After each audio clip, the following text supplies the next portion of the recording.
So let's say you just got done hanging out with a friend and you're feeling a little resentful because as you walk away, you're like kicking stones and you're like, they said something that really rubbed me the wrong way. And as you're walking away with your quiet resentment, you're like, should I say something? This question, should I say something? The amount of times that this question has come up either in Voxer, which is the in-between messaging support I use with clients, or in sessions, or that I've just heard being a friend to other people in general, where they're like, should I say something to this friend? Y'all, I'm so excited to dive into this today. I have created a I was like, am I erasing it? The Confrontation Decision Tree. And I am so proud of this. I have been stewing on this, thinking about this for the past freaking 5 years, working with clients on it, because every single client is different and every single friendship is different. And the arguments or the tension or the hurt feelings are different. And so I wanted to create something that was really going to encompass that, but also be fluid enough. So this is the should I say something? A compassionate guide to confronting your friends. I'm so excited about it. I am so excited about it. Now, this is going to work whether your friend has been really hurting your feelings, whether you are starting to feel a little distant from them and want to bring it up, or whether they say something that rubs you the wrong way.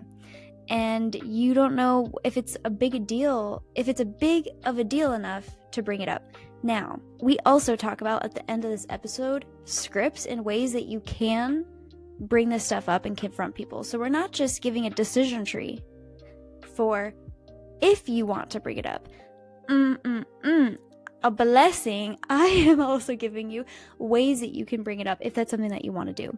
I'm so excited about this because I really think that healthy confrontation, whether it's like really small or like a sit down, is one of the most powerful ways that we can deepen our friendships. So if you are new here, hi, welcome. Oh my god, so excited to have you here. Pull up, take a seat, join us. If you are coming back, hi. You mean a lot to me. If you are coming back, I would love to hear about it. So if you just want to message me, comment, it would mean the world to me if you just let me know in some way, shape, or form that you're listening. We all want to feel like what we're doing out in the world, like people are taking in, right? Like people are seeing us. So it would really make me feel seen. Is this a confrontation? Why can't I say that word? Is this a confrontation? Am I confronting you right now by telling you I'd like to feel seen? I don't know. And for those of you that don't know me, I'm Jewel. I have been working with individuals from all over the world, from Australia to Germany to now the Cayman Islands to Alabama to Hawaii to everywhere, on helping them overcome high-functioning social anxiety and create more meaningful connections to become more authentically charismatic, to become connectors. And I'm so excited about today's episode. Now, I also want to say, last week I did an episode on what to do if you're feeling disconnected from your friend. That's a little bit different than this, but it also really pairs very beautifully and very well with this week's episode. That one's a little different because that is one where, and there's a method in that too, but that is a method where you can decide, oh, okay, is this friendship just drifting apart? Am I just not getting any like reciprocation from this person anymore? Do I want to move on? Or how do I want to establish connection again? I'm also so proud of that one too. So please go check it out. But let's jump into this today. So the confrontation, the decision tree. So question 1, what's actually bothering me? You might be like, Jewel, this is such a simple question. We have categories. Hold on, stay with me. It's important to recognize what is actually bothering you, because whether you decide to bring something up to a friend or not, it's good to slow down and check in with what's really going on. Because sometimes we think we're mad about the joke or the canceled plans, But what's actually bothering us is that we're feeling undervalued, we're feeling emotionally maxed out, or we're just feeling like we're overly responsible for other people's feelings. And we deserve to know. We deserve to know the real reason before jumping into action, if any, that we want to take. So, what's actually bothering me? There are categories for this. Oh, I'm drawing on the counter. Okay. There are categories for this, right? We might recognize that we have an unmet need, we had a boundary that was crossed, or we have something that was really irritating to us that just like rubbed us the wrong way, but we're not sure why. Now, before we go any further and jump in, I also want to say, if you want to read this video as like a guide, if you want to have this guide in your back pocket as a tool going forward, I created a beautiful template for this. Like the complete guide, it looks fantastic. And you can get that by going to the link below, signing up for my email list, and I will send it straight to your inbox. And honestly, I'm going to keep using it for myself and for my clients going forward. It's really freaking good. So check it out below. It's basically this video, but written out. So you know it's good. Okay. So we want to ask what's bothering us, right? And there's some questions that I have in the download that you can check out where these questions are listed. So what's actually bothering me? We want to check in, is this tapping into one of these three things? So an unmet need might be like, okay, I want to feel considered, appreciated, or included. An unmet emotional need. A boundary is like, okay, this feels like it's crossing a line for me, even if they didn't mean it. And then an irritation is like, that rubbed me the wrong way. That was irritating, but like, or I don't really know why. So needs and boundaries often, not always, but often deserve a voice.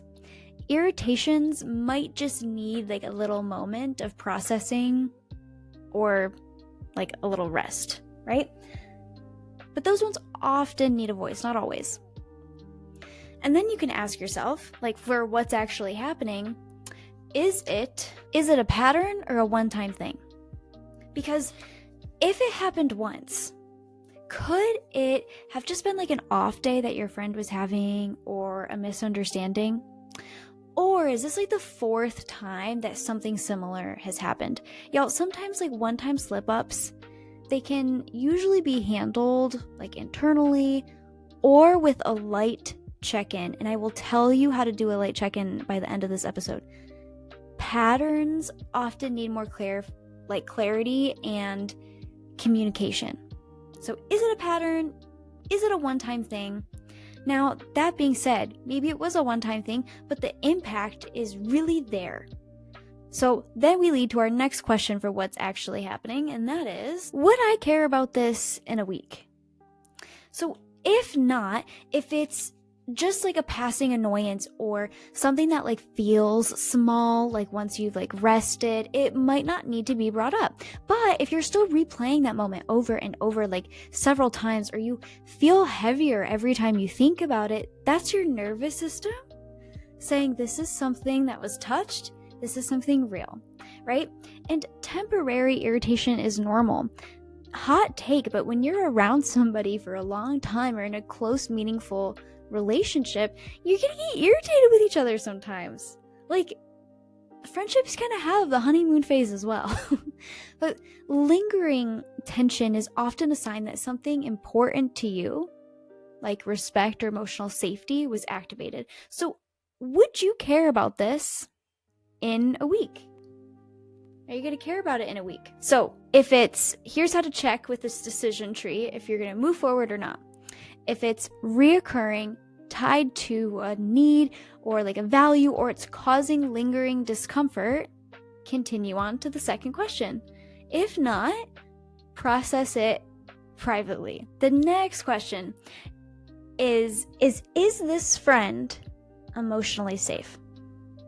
So do they usually respond with openness? Do I trust them with my vulnerability? Do I trust them with my vulnerability? Is this someone I want to invest in? If yes to most of those questions, continue on. If no, consider a quieter recalibration. Blah, blah, calibrate. I can't speak today. If no, consider a quieter recalibration. Oh my goodness. Recalibration. Like stepping back or adjusting your expectations. Y'all, I put this question in here and it's really important because I think it's important to check in. Like if you're like, okay, this friend isn't like very emotionally safe, whether it's that it's a new friendship and you haven't built up a lot of like trust and emotional connectiveness yet, okay, that's one thing. This could be confronting this person, could be an opportunity to become closer.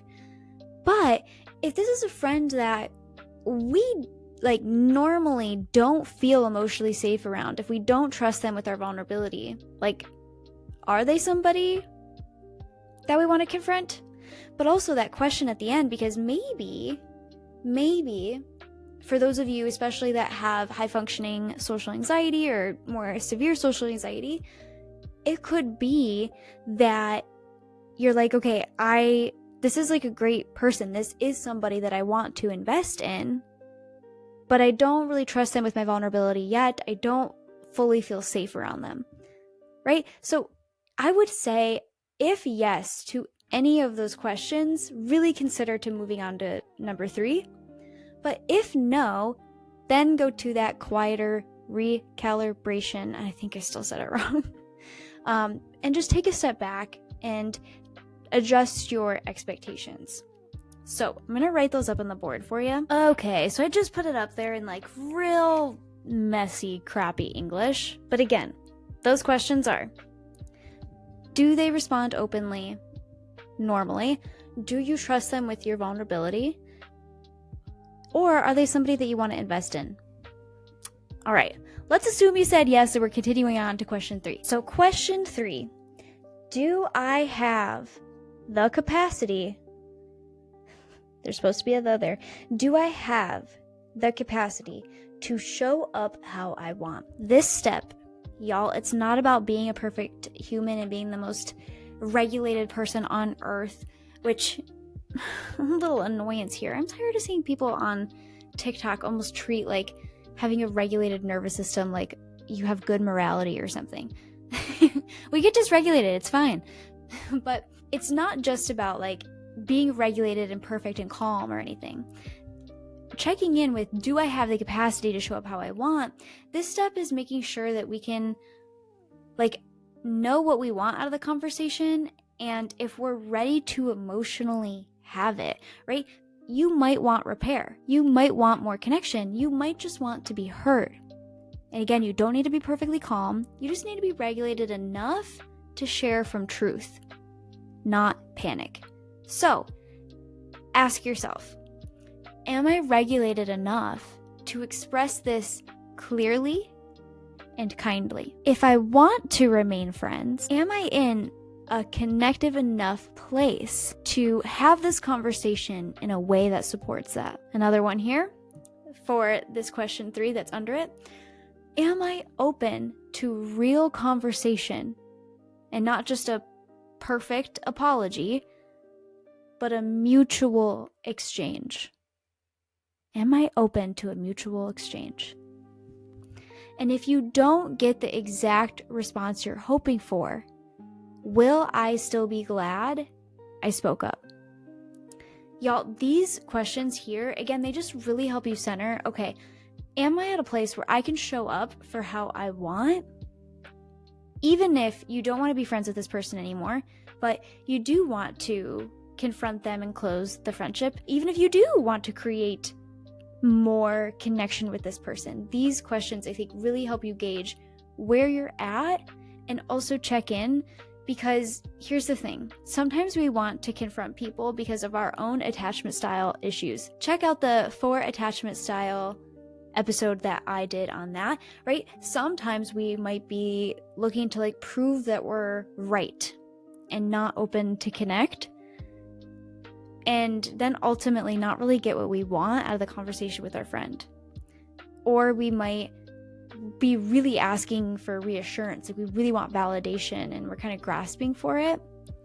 And so these questions, I think, no matter where you are at, whether you want to be friends and you don't want to be grasping for validation from them, whether you want to be like, hey, I want an apology, but you don't want to come off like you're trying to prove that you're right and they're wrong, and you actually want to connect more. Like, no matter what, where you fall on all of this, these questions, I think, can really help center you and have you move forward.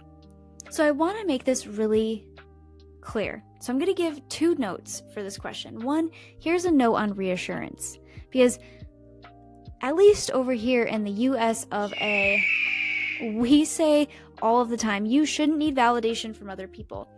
And yeah, there's a place for that, right? Like, there is a place for you to validate yourself more and listen to your own opinions and be there for yourself. Yeah, love it. And it's okay to open up and be like, hey, I would really appreciate knowing that you care about me.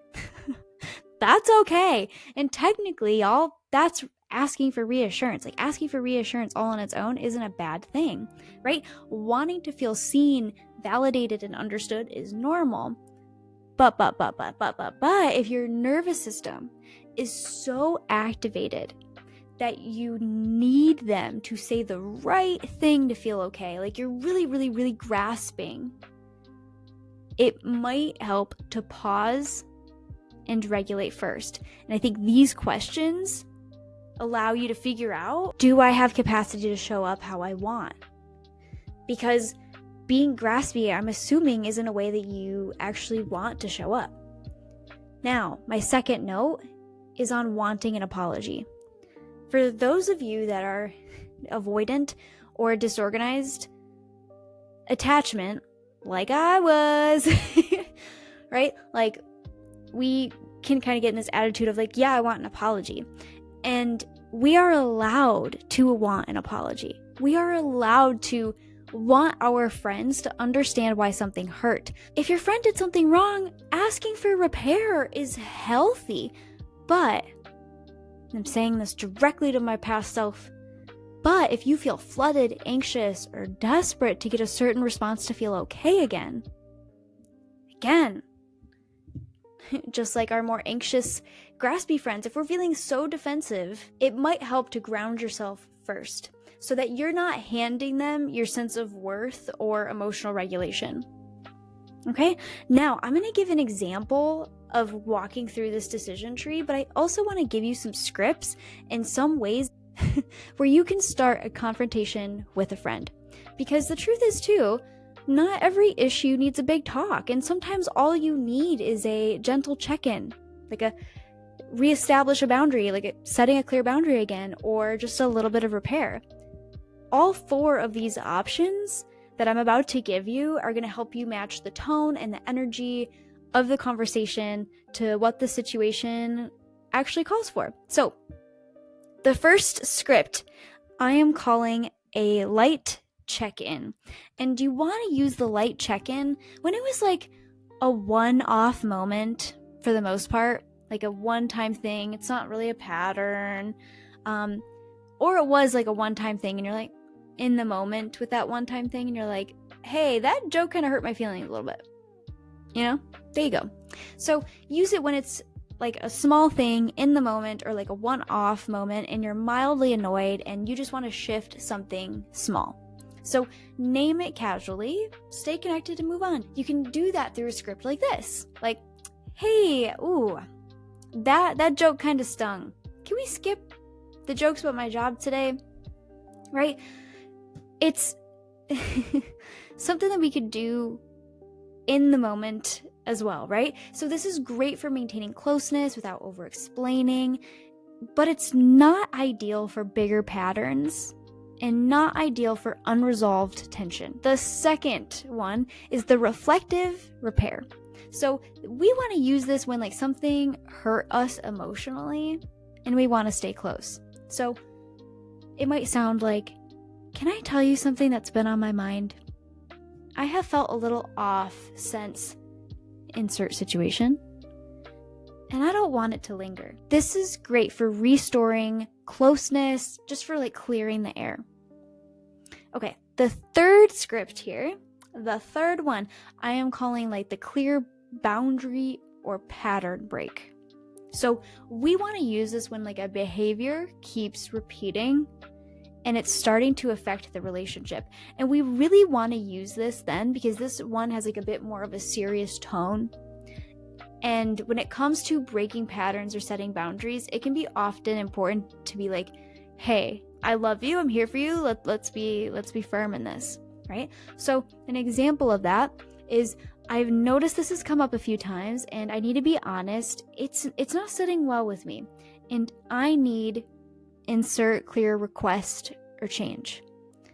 Again, this is great for self-protection, for clarity, for breaking cycles and patterns. And I want you all to notice, before I even get to the fourth example here, how like simple and easy this could be. Like, can you imagine a world where we do this more often in our friendships? How many friendships do you think would be saved? Actually, though, because the amount of times I have heard, just being a human on this earth in the state that looks like a high five, the amount of times I have heard somebody say, yeah, no, they really hurt my feelings, so I think I'm just gonna like take a step back. They hurt your feelings, so you're just gonna like pause and walk away from the friendship? From all of the memories and the closeness and the value that that's brought to your life? All right. 4. So 4, I'm calling this like the values-based reconnection script. So we want to use this when like the energy feels off or it's distant and like we don't really know why yet. Now, this is just like an off-the-cuff script you can use, but I highly recommend you go check out last week's episode on what to do when you're feeling disconnected with a friend. I give you an easy method like to reestablish connection. I really recommend you both doing that. However, if you really have no idea why you're feeling disconnected with this person, this script could be helpful. And that is, I've been feeling kind of disconnected lately, and I really value this friendship. Can we talk about how we're both feeling? If you have listened to this podcast ever, you know I'm really big on checking in with how are we both feeling about our friendship? How are we both experiencing this friendship? It's so good for emotional honesty and closeness and vulnerability and mutual reflection without turning it into this like huge deal. Now, I do want to say this last one here, this script, it's probably a little bit too open-ended if the issue is more concrete and needs more immediate clarity. Okay, so now let's walk through an example of going through this decision tree. So let's say you and your friend have always had a playful dynamic and you playfully tease each other. Me and my roommate, my roommate, we don't live together anymore. Christ. But me and my old roommate, the playfuliest, the teasiest. Banter is the sixth love language, dare I say. But you and your friend have always had a playful dynamic, playfully teasing, but lately there's been more and more comments about your job. And at first it didn't seem like a big deal, but like after like the third or fourth comment, you're like, it's starting to hit differently, right? So first question, what's actually bothering me? So asking us, is this just like a one-off moment or is this a pattern? Definitely a pattern. It's been happening a few hangouts now. Okay, that we can reflect of, will I still be thinking about this in a week? We already have been, right?